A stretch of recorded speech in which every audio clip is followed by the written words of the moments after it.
Hello મિત્રો, welcome to Gujarat biology.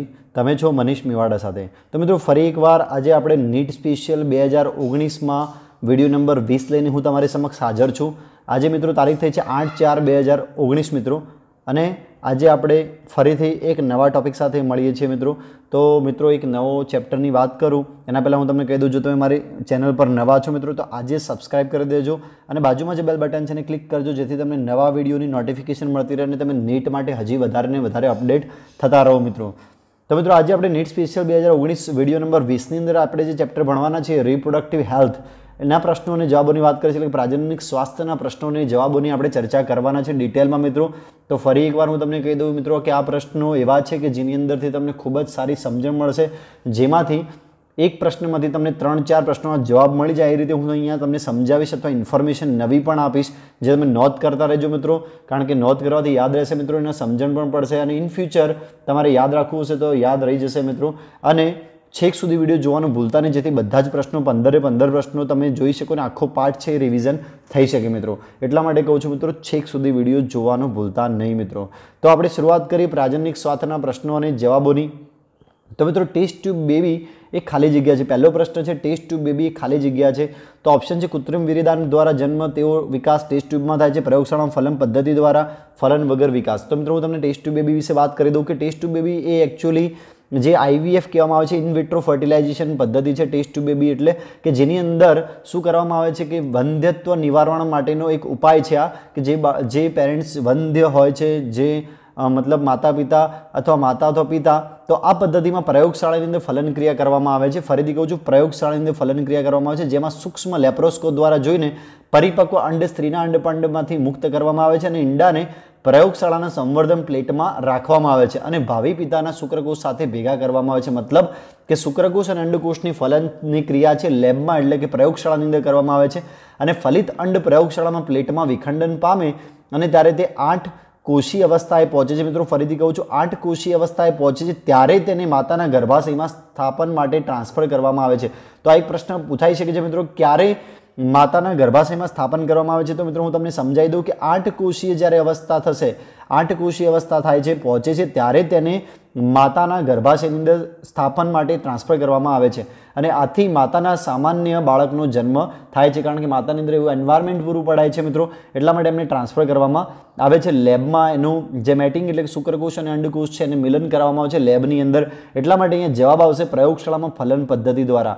ફરીથી કહું છું, ટેસ્ટ ટ્યુબ બેબી એ પ્રયોગશાળામાં ફલન પદ્ધતિ છે કે જેના અંદર લેબની અંદર આ પદ્ધતિ કૃત્રિમ રીતે કરવામાં આવે છે. નેક્સ્ટ પ્રશ્નની વાત કરીએ આપણે કે એમન્યુ સેન્ટેન્સીસ એ ખાલી જગ્યાની પ્રક્રિયા છે. તો વેરી મોસ્ટ ઇમ્પોર્ટન્ટ છે મિત્રો, પરીક્ષામાં વારંવાર પૂછાઈ શકે છે અને પૂછાઈ ચૂક્યો છે. તો એમન્યુ સેન્ટેન્સીસ ખાલી જગ્યાની પ્રક્રિયા છે.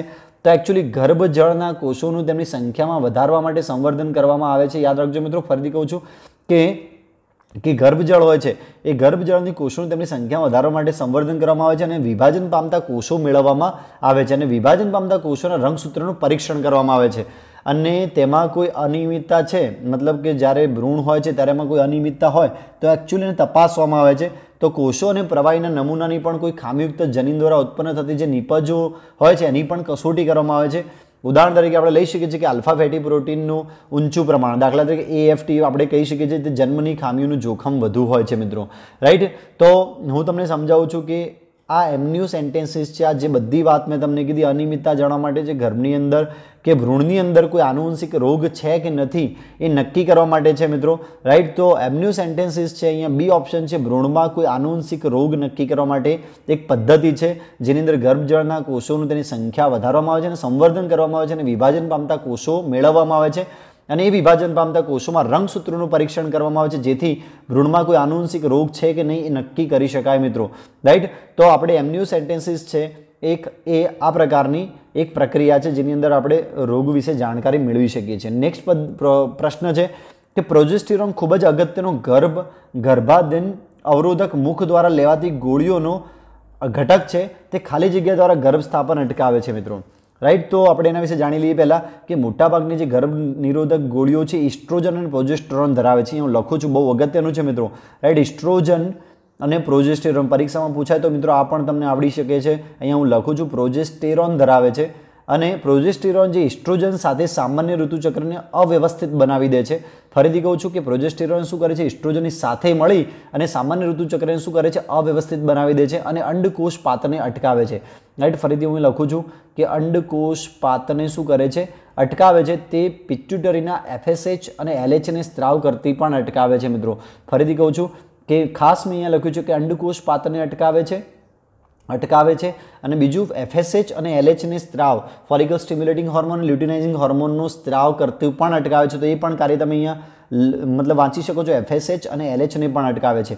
તો મેં તમને કીધું કે મોટાભાગની જે ગર્ભ નિરોધક ગોળીઓ હોય છે એની અંદર ઇસ્ટ્રોજન અને પ્રોજેસ્ટેરોન હોય છે, ધરાવે છે. જે પ્રોજેસ્ટેરોન ઇસ્ટ્રોજનની સાથે સામાન્ય ઋતુચક્રને શું કરી કાઢે છે, અવ્યવસ્થિત બનાવી દે છે અને એટલા માટે અંડકોષ પાતને અટકાવે છે. ખાસ કરીને આ યાદ રાખજો મિત્રો, અંડકોષ પાતને અટકાવે છે એટલા માટે અહીંયા ઓપ્શન આપ્યો છે. અહીંયા તમે જોઈ શકો છો ડી ઓપ્શન, કે અંડકોષ પાત અટકાવીને. રાઈટ, તો અહીંયા પ્રશ્ન છે પ્રોજેસ્ટેરોન ખૂબ જ અગત્યનું ગર્ભદીન અવરોધક જે છે મુખ દ્વારા લેવાતી ગોળીઓનો ઘટક છે. રાઈટ, તે ખાલી જગ્યા દ્વારા ગર્ભસ્થાપન અટકાવે છે. તો શાના દ્વારા, તો અંડકોષ પાત દ્વારા, અંડકોષ પાત અટકાવીને. એટલા માટે અહીંયા આન્સર આવશે ડી. મિત્રો નેક્સ્ટ પ્રશ્નની વાત કરીએ આપણે કે વિકાસશીલ દેશોના વસ્તી વિજ્ઞાનને લગતા લક્ષણો ખાલી જગ્યા છે. ફરીથી કહું છું, વિકાસશીલ દેશોના વસ્તી વિજ્ઞાનને લગતા લક્ષણો ખાલી જગ્યા છે. મેં મિત્રો આ પ્રશ્નો એમ જ નથી લીધા, આના અંદર ખૂબ બધું વાંચ્યું છે, સમજ્યું છે કે ભાઈ આ પ્રશ્ન કેમ મેં અહીંયા લીધો છે. ઇટ મીન્સ એનું મહત્વ છે મિત્રો કે પરીક્ષામાં આવું જ એના ફેરવીને પ્રશ્ન પૂછાઈ શકે છે. મિત્રો એટલા માટે મેં આ પ્રશ્ન લીધા છે. આ ચેપ્ટરની અંદર આવા પ્રશ્નો જે પરીક્ષામાં ગોળ ગોળ ફેરવીને આમાંથી જ પૂછાઈ શકે છે. મિત્રો તો 100% સમજીને તૈયાર કરજો મિત્રો, જેથી ઇન ફ્યુચર આપણને આવડી શકે. તો એકચ્યુઅલી વિકાસશીલ જે દેશોમાં લાક્ષણિક વસ્તી વિજ્ઞાનનું લક્ષણ ઊંચી ફળદ્રુપતા. યાદ રાખજો મિત્રો, ફરીથી કહું છું, ઊંચી ફળદ્રુપતા જે આપણા ઓપ્શનમાં લખ્યું છે, ઊંચી ફળદ્રુપતા અને નીચી અથવા ઝડપી ઘટતો મૃત્યુદર, તો એ પણ લખ્યું છે. રાઈટ, બીજી વાત કરીએ કે ઝડપી વસ્તી વધારો અને યુવાનોનું પ્રમાણ. યાદ રાખજો મિત્રો, ફરીથી કહું છું, ઝડપી વસ્તી વધારો, યુવાનોનું પ્રમાણ છે. ભારતમાં તે પ્રાજનનિક અને બાળવસ્થા કેર પ્રોગ્રામ આખા દેશમાં સંચાલિત કરવામાં આવે છે. મિત્રો તો મેં જે લક્ષણો કીધા એમાં પહેલો ઓપ્શન સેટ થાય છે, ઊંચી ફળદ્રુપતા, નીચો મૃત્યુ, ઝડપી વસ્તી વૃદ્ધિ, જુવાન વ્યક્તિઓની વહેંચણી અને વિસ્તરણ થાય છે. મિત્રો એટલા માટે ઓપ્શન એ સાચો પડે છે વિકાસશીલ દેશોની વસ્તી વિજ્ઞાનને લગતા લક્ષણોની અંદર વાત કરીએ તો. રાઈટ, તો અહીંયા યાદ રાખવાનું છે મિત્રો કે વિકાસશીલ દેશોમાં વસ્તી વિજ્ઞાનને લગતા લક્ષણો શું આવે છે, ઊંચી ફળદ્રુપતા, નીચો મૃત્યુદર, ઝડપી વસ્તી વૃદ્ધિ, જુવાન વ્યક્તિઓની વહેંચણી અને વિસ્તરણ. નેક્સ્ટ પ્રશ્નની વાત કરીએ આપણે, 5મા નંબરનો પ્રશ્ન કે CU આયનો, કોપર આયન, કોપર મુક્ત કરતા આંતર ગર્ભાશય માટે ના ઉપાયો IUDSS છે. રાઈટ, તો અહીંયા જોઈએ આપણે કે આંતર ગર્ભાશયના ઉપાયોમાં IUD એકચ્યુઅલી એક કોપર, પ્લાસ્ટિક અથવા સ્ટેનલેસ સ્ટીલની બનેલી નાની રચના છે. રાઈટ, IUD એક જે છે, રાઈટ, ઇન્ટ્રાયુટેરિન ડિવાઇસ જેને કહેવાય છે, એકચ્યુઅલી પ્લાસ્ટિક અથવા સ્ટેનલેસ સ્ટીલથી બનેલી નાની રચના છે. તે ડૉક્ટર અને એક્સપર્ટ જે હોય છે એ નર્સો દ્વારા ગર્ભાશયમાં યોનિમાર્ગ દ્વારા મૂકવામાં આવે છે. ફરીથી કહું છું કે ડૉક્ટર દ્વારા શાના દ્વારા મૂકવામાં આવે છે, ગર્ભાશયમાં યોનિમાર્ગ દ્વારા એને અંદર મૂકવામાં આવે છે અને લાંબા સમય સુધી એ રાખી શકાય છે. આ સાધન 3 થી 5 વર્ષમાં બદલવું જરૂરી છે. યાદ રાખજો મિત્રો, ફરીથી કહું છું, 3 થી 5 વર્ષની અંદર બદલવું જરૂરી છે. જ્યારે કોપરનું મુક્ત થવું કોપરની જમાવટને કારણે ઓછું થઈ જાય છે, તે શુક્રકોષોની ચલિતતા અને ફલનને પણ ઘટાડે છે. યાદ રાખજો મિત્રો, ફરીથી કહું છું કે જે શુક્રકોષોની ચલિતતા અને ફલનને ઘટાડે છે. ફરીથી કહું છું કે અહીંયા આ જે કોપરને આયનો છે, કોપર મુક્ત કરતા આંતરગર્ભાશય માટેના ઉપાયોની વાત કરીએ છીએ અહીંયા ઓપ્શનમાં, તો આપણે જેનું મુખ્ય કામ શું છે, શુક્રકોષોની ચલિતતા અટકાવે છે. એટલા માટે પ્રજનન થઈ શકશે નહીં, મતલબ મેટિંગ થઈ શકશે નહીં અંડકોષો સાથે, કારણ કે શુક્રકોષોની ચલિતતા અટકી જાય છે. માટે IUDનો ઉપાય, આપણે ઇન્ટ્રાયુટેરિન ડિવાઇસનો ઉપાય છે એ શુક્રકોષની ચલિતતા અટકાવવા અથવા આપણે કહીએ ને કે જે શુક્રકોષનું અંડકોષ સાથેનું મિલન અટકાવવા પણ આપણે કહી શકીએ છીએ. તો અહીંયા C ઓપ્શન એકદમ સાચો પડે છે મિત્રો. નેક્સ્ટ પ્રશ્નની વાત કરીએ, 6થા નંબરના પ્રશ્નની વાત કરીએ આપણે કે પ્રયોગશાળામાં ફલન કરવાની પદ્ધતિમાં નીચેનામાંથી શેને અંડવાહિનીમાં સ્થાનાંતર કરવામાં આવે છે. ફરીથી કહીએ છીએ આપણે કે પ્રયોગશાળામાં જો ફલન કરવાની જે પદ્ધતિ થાય છે, IVF આપણે જેને કહીએ છીએ, પ્રયોગશાળામાં ફલન કરવાની પદ્ધતિ, ઇન વિટ્રો ફર્ટિલાઇઝેશન અથવા ટેસ્ટ ટ્યુબ બેબી આપણે કહીએ છીએ, તો એ પદ્ધતિમાં એક અથવા વધારે અંડકોષોનું ફલન શરીરની બહાર કરવામાં આવે છે. રાઈટ, મેં તમને કીધું કે ટેસ્ટ ટ્યુબ બેબીની અંદર શું કરવામાં આવે છે, એક કરતાં વધારે અંડકોષોનું ફલન એ શરીરની બહાર કરવામાં આવે છે અને ત્યારબાદ જે ફલિતાંડ બને છે જેને પૂર્વ ગર્ભ કહેવામાં આવે છે. એકચ્યુઅલી મિત્રો હું બોલું છું ધ્યાનથી સાંભળજો મિત્રો, હું થોડું ફટાફટ બોલું છું જેથી વિડીયો શોર્ટ બને છે. રાઈટ, અને તમને સરળતા રહે છે, જોવામાં ટાઈમના વેસ્ટ થાય એટલા માટે હું ફટાફટ થોડું બોલું છું. તો ત્યારબાદ ફલિતાંડને જે પૂર્વ ગર્ભ જે કહેવામાં આવે છે, જે બહાર બનાવે છે, તેને ગર્ભાશયમાં ટ્રાન્સફર કરવામાં આવે છે. તો હવે વાત કરીએ જાયગોટ ઇન્ટ્રાફલોપિયન ટ્રાન્સફર. યાદ રાખજો મિત્રો, આ એક આખું નામ કહું છું, JIFT. રાઈટ, યાદ રાખજો મિત્રો, એક પદ્ધતિ છે જાયગોટ. જાયગોટ એટલે કે યુગ્મનજ છે ઇન્ટ્રાફેલોપિયન ટ્રાન્સપોર્ટ, એટલે કે ફેલોપિયન ટ્યુબની અંદર ટ્રાન્સફર કરવામાં આવે છે, JIFT. આનું આખું નામ પણ પરીક્ષામાં પૂછાઈ શકે છે, જાયગોટ ઇન્ટ્રાફેલોપિયન ટ્રાન્સપોર્ટ. એ IVFનું એક ઉદાહરણ છે, એની એક પદ્ધતિ છે. તો તેમાં ફલિતાંડ અથવા 8 ગર્ભકોષથી ખંડ અવસ્થામાં અંડવાહિનીમાં તબદીલ કરવામાં આવે છે મિત્રો, યાદ રાખજો. તો અહીંયા બી ઓપ્શન લખ્યું છે, ફલિતાંડ અથવા 8 કોષીય અવસ્થા ગર્ભને રાઈટ અંડવાહિનીમાં સ્થાનાંતર કરવામાં આવે છે. ફરીથી કહું છું કે 8 ગર્ભકોષીય અવસ્થાના જે ગર્ભ છે એને ખંડો કરતાં વધારે હોય તો એને પણ તો તેને ગર્ભાશયમાં તબદીલ કરવામાં આવે છે અને તેને IUT પણ કહેવાય છે, ઇન્ટ્રાયુટેરિન ટ્રાન્સફર પણ કહેવામાં આવે છે મિત્રો, IUT. યાદ રાખજો મિત્રો, એનું બીજું નામ પણ મેં તમને કહી દીધું, IUT પણ કહેવામાં આવે છે. ટ્રાન્સફર પદ્ધતિ ઇન્ટ્રાયુટેરિન ટ્રાન્સફર કહેવામાં આવે છે, રાઈટ, જેના અંદર ફલિતાંડ અથવા 8 કોષીય ગર્ભને એનાથી વધારે પણ કોષો હોય તો એને ગર્ભને ક્યાં દાખલ કરવામાં આવે છે? ફરીથી કહું છું, એ અવસ્થામાં અંડવાહિનીમાં દાખલ કરવામાં આવે છે. અહીંયા લખ્યું છે કે અંડવાહિનીમાં સ્થાનાંતર કરવામાં આવે છે, તો અહીંયા બી ઓપ્શન એકદમ સાચો છે, ફલિતાંડ અથવા 8 કોષીય અવસ્થા ગર્ભને દાખલ કરવામાં આવે છે. નેક્સ્ટ વાત કરીએ 7મા નંબરના પ્રશ્નની, કે નીચેનામાંથી શેની પરખ વિકાસ પામતા ભ્રૂણમાં એમ્નિયોસેન્ટેન્સિસ ગર્ભની કસોટી દ્વારા પરખ થઈ શકે નહીં? એવું લખ્યું છે મિત્રો, થઈ શકે નહીં, એના માટેની વાત છે, રાઈટ. તો મેં તમને પહેલાં જ કીધું કે એકચ્યુઅલી ગર્ભની જે કસોટી છે એમ્નિયોસેન્ટેન્સિસ જે આનુવંશિકતા માટે એકચ્યુઅલી કરવામાં આવે છે મિત્રો, તો એના રિલેટેડ જે લિંગી રંગસૂત્રને રિલેટેડ જેટલી ખામીઓ છે એના માટે આપણે કરી શકીએ છીએ મિત્રો. તો ગર્ભજર કસોટી છે એ ભ્રૂણની જાતિ પારખવાની કસોટી છે, એ પણ મેં તમને હમણાં પ્રીવિયસ પ્રશ્નની અંદર કીધું. તે વિકસતા ગર્ભની ફરતે આવેલ ઉલ્વ પ્રવાહીના રંગસૂત્રની ભાત ઉપરથી આધારિત છે, મતલબ એના ઉપર પ્રવાહી આવ્યું છે એને આપણે ચેક કરીએ છીએ, એના રંગસૂત્રોને ચેક કરીએ છીએ તો એની ભાત ઉપર આધારિત છે. તો એકચ્યુઅલી કમળો જે રોગ છે અહીંયા છેલ્લો D લખ્યો છે, તો કમળો એ રંગસૂત્રની ભાત ઉપર આધારિત નથી મિત્રો, તમને ખબર હોય તો. તે યકૃતમાં કાર્યના વિક્ષેપના કારણે થાય છે.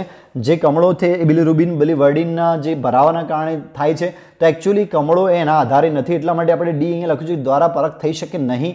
તો કોની? કમળાની. આ બધા જ રોગો છે એ લિંગી રંગસૂત્રો સાથે કનેક્ટેડ છે, જાતિ માટે જ કનેક્ટેડ છે, ડાઉન સિન્ડ્રોમ, ગર્ભની જાતિ અને ક્લાઇનફેલ્ટર સિન્ડ્રોમ, રાઈટ. તો ઓપ્શન A, B, C નહીં આવે મિત્રો, D ઓપ્શન જે સાચો જવાબ છે, કમળો જે આના સાથે સંલગ્ન નથી મિત્રો. નેક્સ્ટ પ્રશ્નની વાત કરીએ, 8મા નંબરના પ્રશ્નની વાત કરીએ, કે નીચેનામાંથી કયો અંતઃસ્રાવ આંતરગર્ભાશય માટેના અંતઃસ્રાવ મુક્ત કરે છે? બહુ જ ઇમ્પોર્ટન્ટ પ્રશ્ન છે, કદાચ ચોપડીની અંદર ના હોય મિત્રો, પણ જાણવા જેવો પ્રશ્ન છે અને એકચ્યુઅલી પરીક્ષામાં પૂછાઈ શકે એવો પ્રશ્ન છે કે નીચેનામાંથી કયો અંતઃસ્રાવ એ આંતરગર્ભાશય માટેના અંતઃસ્રાવ મુક્ત કરે છે? તો હું તમને સમજાવી દઉં મિત્રો, LNG-20 એ અંતઃસ્રાવ મુક્ત કરતી એક IUD છે, યાદ રાખજો, ઇન્ટ્રાયુટેરિન ડિવાઇસ છે મિત્રો. ફરીથી કહી દઉં કે LNG-20 શું છે?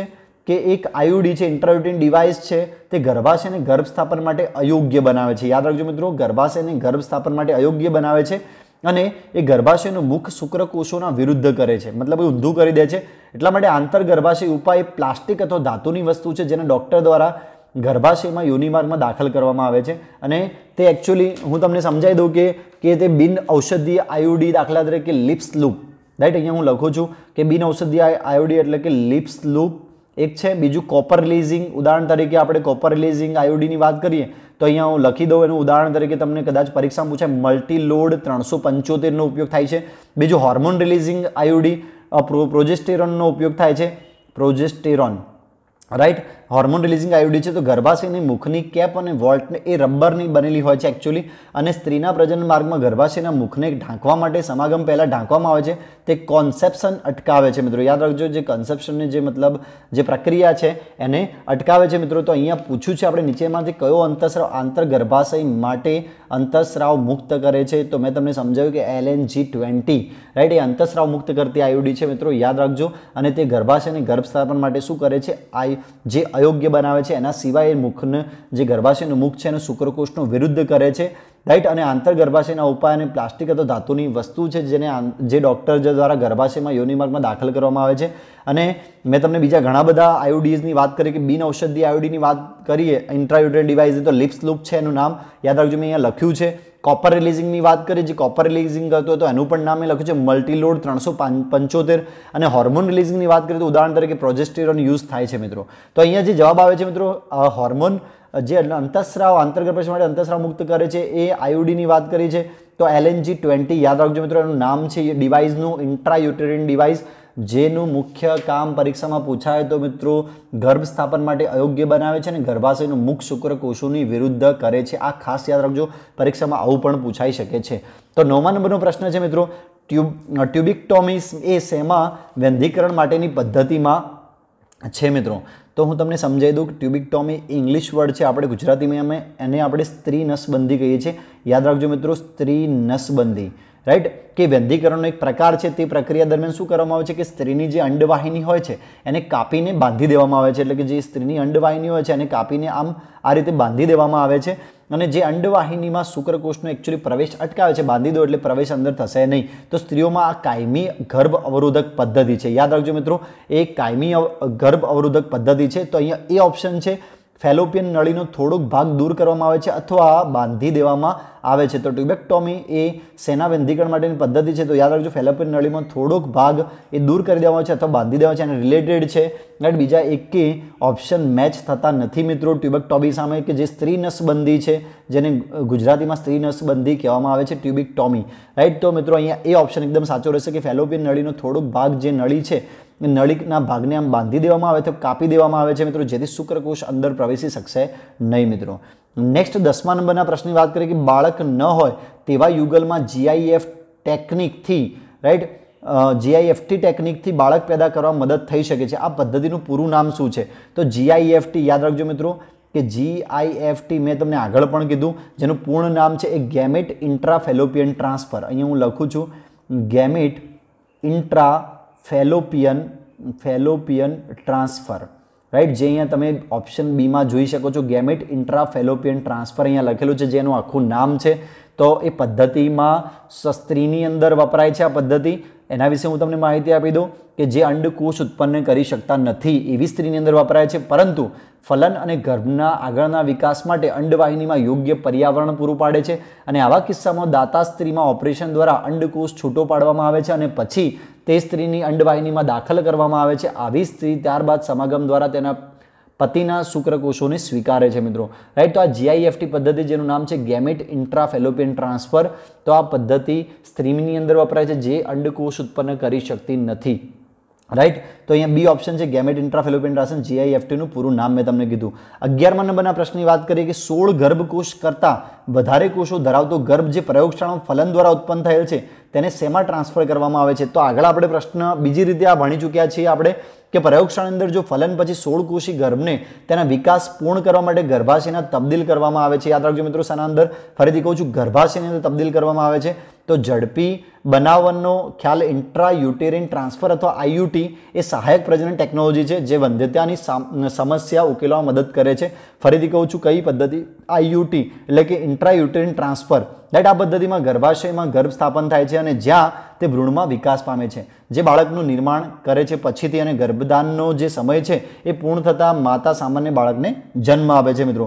તો અહીંયા સિમ્પલ છે, મેં તમને શું કીધું કે ગર્ભકોષો જે એક કરતાં વધારે કોષો ધરાવતો ગર્ભ જે પ્રયોગશાળામાં ફલન દ્વારા ઉત્પન્ન થાય છે એને શામાં ટ્રાન્સફર કરવામાં આવે છે મિત્રો? તો હું તમને કહી દઉં, ગર્ભાશયની અંદર. તો પહેલો જ ઓપ્શન સાચો છે મિત્રો, એ ઓપ્શન. નેક્સ્ટ વાત કરીએ આપણે 12મા નંબરનો પ્રશ્ન, ફરીથી એમનિયો સેન્ટેન્સીસ ગર્ભ જળ કસોટીના સંદર્ભમાં નીચેનામાંથી કયું વિધાન ખોટું છે મિત્રો? એવું પૂછ્યું છે. અહીંયા આગળ આપણે એમનિયો સેન્ટેન્સીસ વિશે વાત કરી કાઢી મિત્રો. તો અહીંયા ખોટું છે એવું પૂછ્યું છે મિત્રો. તો એકચ્યુઅલી હું તમને પહેલાં સમજાવી દઉં. અહીંયા ઓપ્શનમાં લખ્યું છે જન્મ પહેલાં જાતિની પરખ માટે ઉપયોગી છે. રાઈટ, તો એ સાચું છે મિત્રો, કારણ કે જાતિની મેં તમને હમણાં જ કીધું જાતિની પરખ થાય છે, એના માટે જ એમનું સેન્ટેન્સ ગર્ભજળ કસોટી કરવામાં આવે છે. બીજું, તે ડાઉન સિન્ડ્રોમની જાણકારી માટે પણ વપરાય છે, એકદમ સાચું છે. તો એ પણ એક લિંગી સમસ્યાની ખામી છે ડાઉન સિન્ડ્રોમ, તો એના માટે પણ એ સાચું છે. ત્રીજું, તે તાળવામાં ફાટની જાણકારી માટે વપરાય છે, તો એ કંઈક ખોટું લાગે છે મિત્રો, એના અંદર એવું કશું આવતું નથી. બીજું, તે સામાન્ય રીતે સ્ત્રી 14 થી 16 અઠવાડિયા ગર્ભવતી હોય ત્યારે કરવામાં આવે છે, એ પણ એકદમ સાચું છે. તો આમાંથી આ એક પ્રશ્ન પણ મળે છે કે જે એમન્યુ સેન્ટેન્સીસ છે ક્યારે કસોટી કરવામાં આવે છે? તો 14 થી 16 અઠવાડિયામાં ગર્ભવતી હોય છે સ્ત્રી ત્યારે કરવામાં આવે છે. તો સી ઓપ્શન છે, તે તાળવામાં ફાટની જાણકારી માટે વપરાય છે.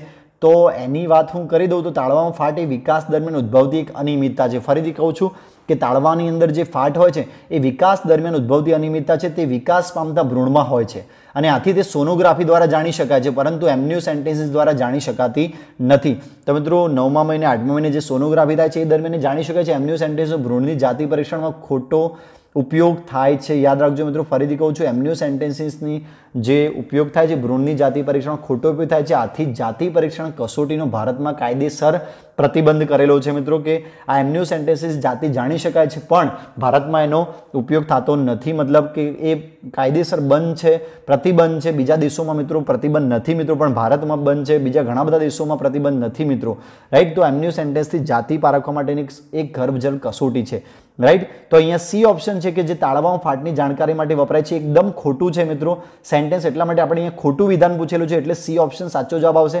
કારણ કે તાળવામાં ફાટ એ એકચ્યુઅલી વિકાસ દરમિયાન થતી એક ખામી છે જે સોનોગ્રાફીમાં જોઈ શકાય છે. નેક્સ્ટ વાત કરીએ 13મા નંબરના પ્રશ્નની, કે કોપર આયન્સનું કોપર રિલીઝિંગ આયોડીનમાં કાર્ય શું છે? રાઈટ, ફરીથી કહું છું કે કોપર આયન્સનું જે કોપર રિલીઝિંગ આયોડી ઇન્ટ્રાયુટેન ડિવાઇસમાં કાર્ય શું છે? તો આંતરગર્ભાશય ઉપાયને એક નાનું ખાસ કરીને ટી આકારનું જન્મદર નિયંત્રણ માટે ઉપાય છે, તે સ્ત્રીના અંદર ગર્ભાશયની અંદર દાખલ કરવામાં આવે છે. મેં પ્રીવિયસ પ્રશ્નની અંદર પણ કીધું, આ બીજી રીતે પ્રશ્ન પૂછાયેલો છે. તો કોપર મુક્ત કરવા માટે આયોડીએસ પ્રાથમિક કાર્ય શુક્રકોષની ચલિતતાને અવ્યવસ્થિત કરી દે છે. ફરીથી કહી દઉં છું કે શુક્રકોષોની ચલિતતાને એ અવ્યવસ્થિત કરી દે છે અને તેમને નુકસાન પહોંચાડે છે, અને કોપર સ્પર્મિસાઇડ શુક્રકોષોની મારી નાખનાર તરીકે વર્તે છે. યાદ રાખજો. ઉપરાંત તે ગર્ભાશયના એન્ડ્રોમેટ્રિયલ સ્તરમાં પણ ફેરફાર કરી દે છે. તો બહુ અગત્યનું છે મિત્રો કે શું કરે છે, કે આ યાદ રાખજો મિત્રો, ગર્ભાશય આ કાર્ય પણ યાદ રાખજો મિત્રો. ગર્ભાશયના બીજું કાર્ય કહું છું જે કદાચ પરીક્ષામાં પૂછાય, એન્ડ્રોમેટ્રિયલ, ગર્ભાશયમાં એન્ડ્રોમેટ્રિયલ સ્તરમાં પણ ફેરફાર કરે છે મિત્રો, ફેરફાર કરે છે. આથી ગર્ભ સ્થાપન અટકે છે. તો પહેલો ઓપ્શન છે તે શુક્રકોષોની ચાલિતતા અને ફલન ક્ષમતા ઘટાડે છે. એકદમ સાચી વાત છે. જે આયોડી છે કોપર રિલીઝિંગ એવું કરી શકે તે કોષજન અટકાવે છે, ખોટું છે. ગર્ભાશય ગર્ભસ્થાન માટે અયોગ્ય બનાવે છે, એ પણ ખોટું છે. અને અંડકોષ પાથને અવરોધે છે, એ પણ એકચ્યુઅલી ના કહેવાય. પહેલી વાત જે થાય છે એ શું થાય છે, શુક્રકોષોની ચાલિતતા અને ફલન ક્ષમતા ઘટાડે છે મિત્રો. નેક્સ્ટ પ્રશ્નની વાત કરીએ, 14મા નંબરના પ્રશ્નની વાત કરીએ. તો 14મો નંબરનો પ્રશ્ન છે કે સહાયક પ્રજનન પદ્ધતિ આઈવીએફમાં શું સંકળાયેલ છે? રાઈટ, તો ફરીથી વાત આવે છે આઈવીએફ. જો મિત્રો આ પ્રશ્નો ઘણી બધી વાર નીટમાં પૂછાયેલા છે, એટલા માટે મેં વારંવાર એના જ પ્રશ્નો લીધા છે. અલગ અલગ રીતે પૂછાઈ શકે છે. તો આઈવીએફ એક એવી પદ્ધતિ છે, ફરીથી કહી દઉં, ઇન વિટ્રો ફલન એક એવી પ્રક્રિયા છે કે જેની અંદર અંડકોષનું ફલન સ્ત્રીના ગર્ભાશયની બહાર કરવામાં આવે છે, અને જે ફલિતાંડ છે એ અષ્ટકોષી બને ત્યારે જ તેને અંડવાહિનીમાં સ્થાપન કરવામાં આવે છે. ફરીથી કહું છું કે 8 કોષી બને ત્યારે જ અંડવાહિનીમાં સ્થાપિત કરવામાં આવે છે. અને આ પ્રક્રિયા અંતઃસ્રાવી કંટ્રોલ ઓલ્યુબેટરી પ્રોસેસ કહેવામાં આવે છે. યાદ રાખજો મિત્રો, કેવી રીતે? ફરીથી કહું છું, આ પ્રક્રિયા જે છે અંતઃસ્રાવી કંટ્રોલ અથવા ઓલ્યુબેટરી પ્રોસેસ. અહીંયા યાદ રાખજો મિત્રો, હું લખું છું કે ઓલ્યુબેટરી પ્રોસેસ સ્ત્રીની અંડવાહિનીમાંથી અંડકોષ છૂટો કરવો અને પ્રવાહી માધ્યમમાં શુક્રકોષો દ્વારા અંડકોષનું ફલન સંકળાયેલ છે. મતલબ ટ્રિપ્લેટમાં એક પ્રવાહી માધ્યમ હોય છે, એની અંદર શુક્રકોષો દ્વારા અંડકોષનું ફલન થાય છે મિત્રો. આ રીતે ફલન થાય છે શુક્રકોષો દ્વારા પ્રવાહી માધ્યમની અંદર. ફલિતાંડ અથવા જે 8 કોષી ગર્ભને દર્દીની અંડવાહિનીમાં તબદીલ કરવામાં આવે છે, અને તે સફળ થવાના નિશ્ચય સાથે તબદીલ કરવામાં આવે છે. જ્યારે ફલિતાંડ છે 8 ગર્ભકોષી ખંડ કરતાં વધુ અવસ્થાએ હોય તો તેને સીધો ગર્ભાશયની અંદર મૂકી દેવામાં આવે છે, જેને ગર્ભધાન સ્થાપિત થઈ શકે. જો 8 કરતાં વધારે કોષો ગર્ભકોષ્ઠી ખંડો હોય તો એ તો સીધું જ ગર્ભાશયની સ્થાપન કરવામાં, પણ ના હોય તો મિત્રો એને ફરીથી કહું છું કે અંડવાહિનીમાં તબદીલ કરવામાં આવે છે. રાઈટ, તો અહીંયા લખ્યું છે સહાયક પ્રજનન બધી આઈવીએફ સાથે શું સંકળાયેલું છે? તો અંડવાહિનીમાં અંડકોષ ખોટું છે મિત્રો.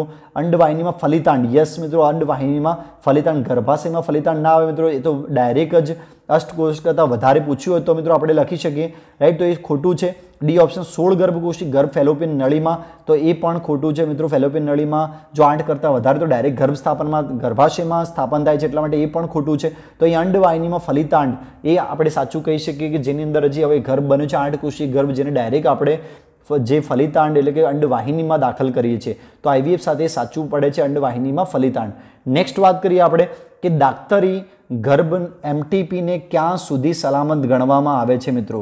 રાઈટ, ક્યાં સુધી એટલે કે કયા અઠવાડિયા સુધી આપણે એમટીપી કરાવી શકીએ, ગર્ભ નિકાલ કરાવી શકીએ? તો એકચ્યુઅલી આ પદ્ધતિ પણ કાયદેસર નથી મિત્રો, પણ કોઈ પ્રોબ્લેમ થઈ શકે. જો ડૉક્ટરની પરમિશન લીધેલી હોય, ડૉક્ટરને ખબર હોય તો આ પદ્ધતિ કરાવી શકીએ છીએ. તો ગર્ભ પૂર્ણ વિકાસ પામે તે પહેલાં ઈરાદાપૂર્વક અથવા સ્વૈચ્છિક ગર્ભપાત દાક્તરી ગર્ભ નિકાલ અથવા પ્રેરિત ગર્ભપાત કહેવામાં આવે છે. ફરીથી કહું છું કે સ્વૈચ્છિક ગર્ભપાત જો ઈરાદાપૂર્વક વાત કરી છે તો ગર્ભ નિકાલ એમટીપી, રાઈટ, એમટીપી અથવા પ્રેરિત ગર્ભપાત કહેવામાં આવે છે. તો એમટીપીને પ્રથમ ટ્રાઇમેસ્ટર દરમિયાન સલામત ગણવામાં આવે છે. એટલે કે દાખલા તરીકે ગર્ભ સ્થાપનના 12 અઠવાડિયા સુધી દ્વિતીય ટ્રાઇમેસ્ટરમાં ગર્ભપાત એ વધુ જોખમકારક બને છે, રાઈટ. તો અહીંયા ઓપ્શન મેં કીધું 12 અઠવાડિયા સુધી તમે ગર્ભપાત કરાવી શકો છો, એના પછી જોખમકારક બનશે, બાળક માટે માતા માટે બંને માટે હોઈ શકે છે, રાઈટ. તો 12 અઠવાડિયા સુધી એમટીપી કરી શકાય, ગર્ભ નિકાલ કરી શકાય છે મિત્રો, રાઈટ. તો અહીંયા તમને 15 પ્રશ્નોની સરસ મજાની માહિતી મળી ચૂકી છે મિત્રો. તમે ઓલમોસ્ટ આખા ચેપ્ટરના બધા જ પ્રશ્નોની વિશે ડિટેલમાં જાણી ચૂક્યા છો. તમને એક્સ્ટ્રા ઘણું બધું મેં નોલેજ પણ આપ્યું છે મિત્રો. તો એ મિત્રો નોંધ કરી હશે તમે, અને ઇન ફ્યુચર પરીક્ષામાં આમાંથી જ મિત્રો પ્રશ્ન પૂછાય છે એવી મને લાગે છે, એટલા માટે મેં આ પ્રશ્નો મૂક્યા છે, રાઈટ. તો ગોળ ગોળ થઈને એ જ પ્રશ્નો પૂછાશે મિત્રો. ધ્યાનથી ના સમજ પડે તો ફરી એકવાર રિપીટ કરીને વિડીયો જોઈ લેજો મિત્રો. અને ત્યાં સુધી મિત્રો હું તમને કહી દઉં, જો તમે મારી ચેનલ પર નવા છો મિત્રો તો સબસ્ક્રાઈબ અત્યારે જ કરી દેજો, લાઇક કરજો, શેર કરજો મિત્રો. અને મારું ફેસબુક છે, ટ્વિટર છે, ઇન્સ્ટાગ્રામ છે, તો ત્યાં આગળ મને મેસેજ કરી શકો છો તમે મને, અને સજેશન પણ મોકલી શકો છો. ત્યાં સુધી આવજો મિત્રો. Thank you so much.